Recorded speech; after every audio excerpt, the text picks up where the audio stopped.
स्वागतम महाभाग हितम्बी गणनायक एकदंत महाकायतस्थं कांचन शनिभंग गणनांग तुम गणपति हवामय प्रियनांग तु प्रपति हवामय निधिनांग तु निधिपति हवामय श्री श्री बाबा गजानन पूजा कमिटी आनुकूल्य रे शताधिक वर्ष धरी आज जो पूर्व पुरुष माने पालन करि आसुछंती ये गणेश पूजा आज जो युवक माने आज सांस्कृतिक उत्सव 3 वर्ष धरी रेजिस्ट्रेशन कलापर पालन करुछंती जो सांस्कृतिक कार्यक्रम को आज उद्घाटन कले आमर प्रिय जिलापाल श्रीजुक्त दिलीप राउतराय महोदय विशिष्ट अतिथि भाव जोग देते डेप्यूटी कलेक्टर कार्तिक नाथ मंडल महोदय। आज माने गणेश पूजा समग्र भद्रक जिले में आज गणपर्व भाव पालन होउछि।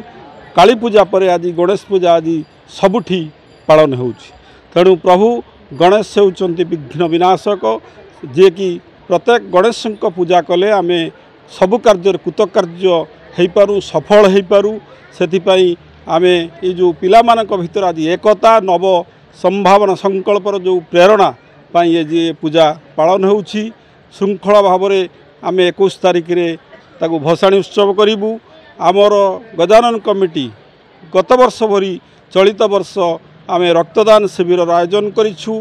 प्रतिदिन सांस्कृतिक कार्यक्रम पिला मानक मध्यरे जो नाच संगीत परिवेषण करा जाई आमे पिला मानकु पुरस्कृत करिबु। विशेषकर जिला प्रशासन एवं एसपी आमर जे नूतन एसपी मनोज कुमार राउत तांकर जो साहाय्य आमे केबे भूली पारिबु न। से आमको जिला प्रशासन तरफ प्रशासनिक स्तर जो स्वीकृति प्रदान करिसंती जो स्वीकृति बल आमे आज गोटे दिन पाइलु। 5टी गणेश पूजार भसाणी करा जाउथुवा बेले आज 6ठतम गणेश पूजार भसाणी गजानन कमिटी की प्रशासन स्वीकृति देछि।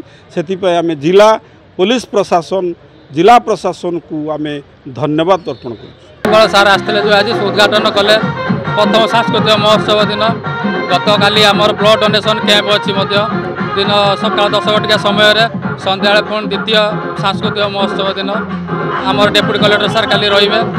तृतीय दिन आमर प्रसाद सेवन अच्छी 1000 लोकंर 1000-1200 लोकों भीतर अच्छी प्रसाद सेवन आयोजन आमर सन्ध्या बेले उद्यापन दिन अच्छी प्रशासन अधिकारी नहीं कर 21 तारिख दिन भसाणी उत्सव अच्छी सहर भद्रक सहर परिक्रमा करा बाज्य अनुसार हम प्रशासन अनुसार जहाँ नियम बड़ी अच्छी से अनुसार मानिक भसाणी उत्सव करूँ।